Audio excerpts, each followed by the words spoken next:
Vad är meningen med livet? Är det att hela tiden prestera, göra och göra karriär och hela tiden vara i det här doing? Eller är det att vara, att känna det livsnjutet varje dag och på riktigt ha det riktigt jävla nice?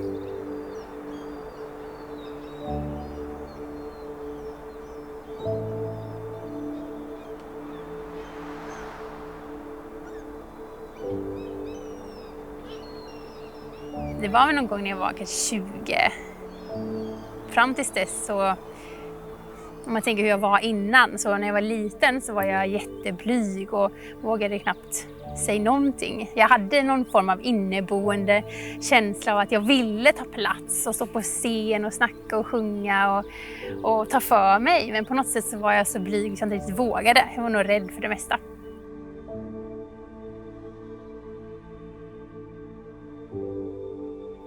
Och sen har det liksom ändå bara så här, ja, krafsat sig ur.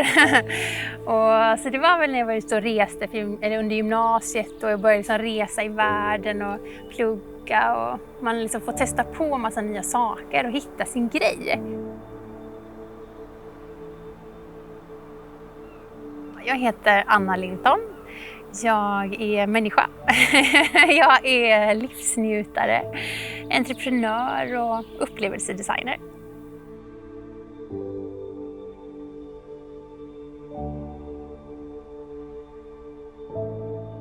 När jag fick liksom i kontakt med entreprenörskapet och började liksom skapa grejer, då hittade jag min grej i livet.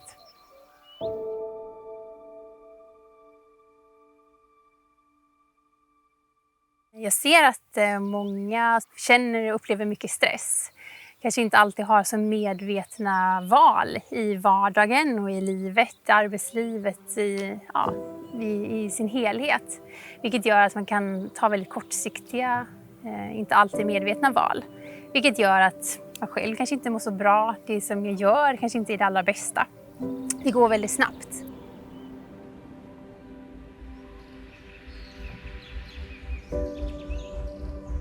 Livet är ju inte bara glatt och härligt, utan livet är ju också de där dalarna och det som är jobbigt och ledsamheten.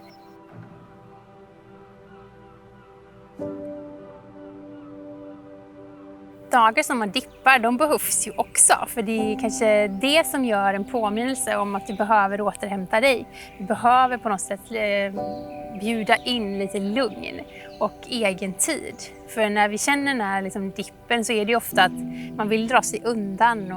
Och har du då ett maxat program så du aldrig kan liksom möta den, vara med den, acceptera den, då blir den ju väldigt, väldigt jobbig och ligger och liksom skaver och kan bli väldigt frustrerande.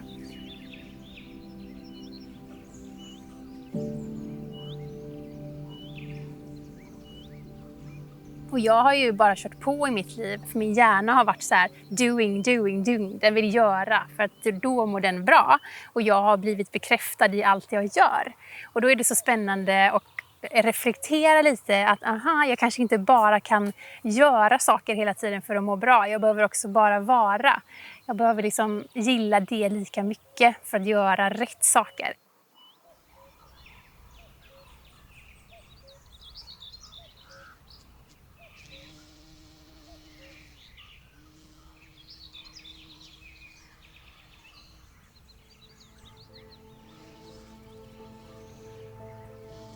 Så skulle vi ha en högre medvetenhet och veta liksom, vad mår jag bra av? Vad känner jag lugn och vad får jag kraft? Vad är min grej i livet? Och få lov att göra det, då tror jag att vi skulle må väldigt mycket bättre. Och ha ett mycket mjukare och härligare samhälle och klimat.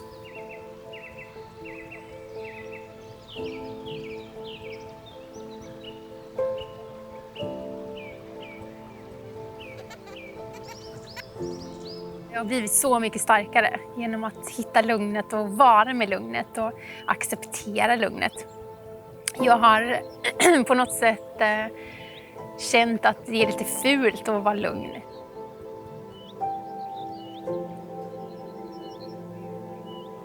Om jag har missat lugnet så känner jag att jag blir liksom väldigt ofokuserad. Jag finner inte närvaro. Jag är inte så himla medveten i mina val. Jag tappar saker, jag liksom missar saker. Det skaver i kroppen och sådär. Jag kan känna oro, det kan bubbla upp rädslor, det kan bli så här, ja, både skam och skuld och väldigt mycket negativa känslor som poppar upp.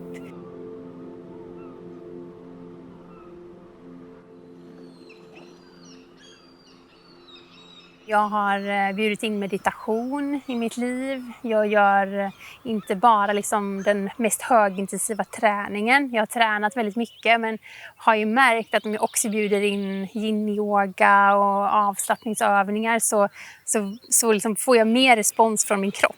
Jag visar liksom ännu bättre resultat.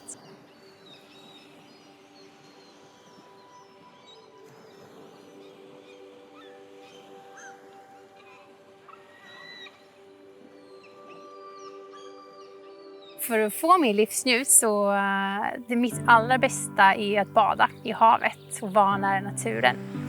Så jag kallbadar, jag badar året runt. Det älskar jag.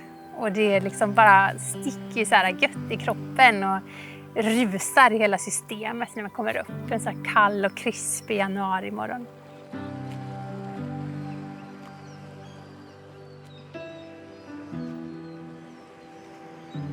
När jag är i naturen så kommer de här saligheterna som är det här, det är så vackert och det blir så här, det är bara så himla underbart.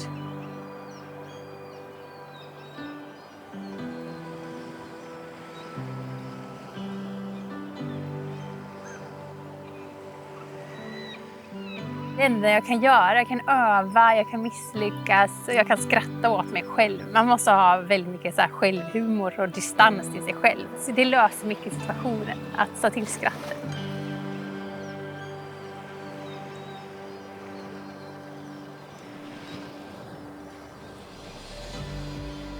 Mina bästa tips för att ta hand om sig själv är att först börja reflektera och göra en liten nulägeskoll på hur mår jag just nu?